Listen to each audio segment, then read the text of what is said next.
दो cylinder diesel engine है जी। देख लो सेल्फ स्टार्ट है तो बिल्ली करना का स्टार्ट हम दिखाने 2 kV ਦੀ मोटर लगी है जैनको दी। ये 2 सिलेंडर है जी।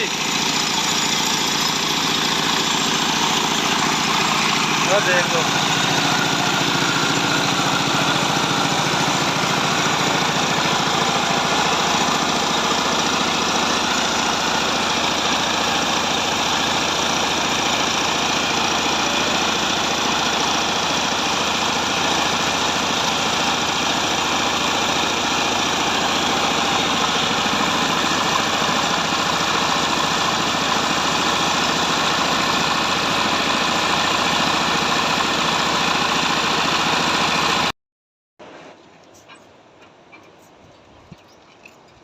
ਇਹਦਾ ਸਲਫ ਲੱਗਾ ਜੀ। ਇਹ ਜਾਪਾਨੀ ਇੰਜਣ ਆ। ਇਹ ਕਿੱਥੇ ਦਾ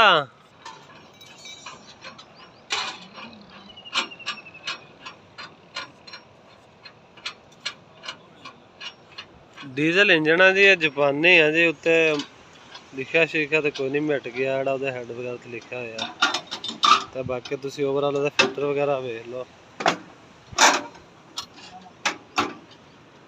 5 ਲੀਟਰ ਦੇ ਇੰਜਣ 'ਚ ਮਬਲੈਲ ਪੈਂਦਾ।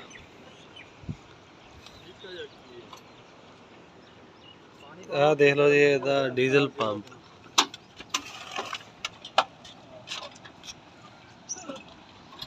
सेल्फ स्टार्ट है जी।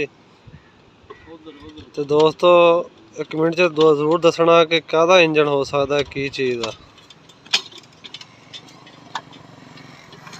तो ये चाहते थोड़े को इजाजत। अल्लाह हाफिज़।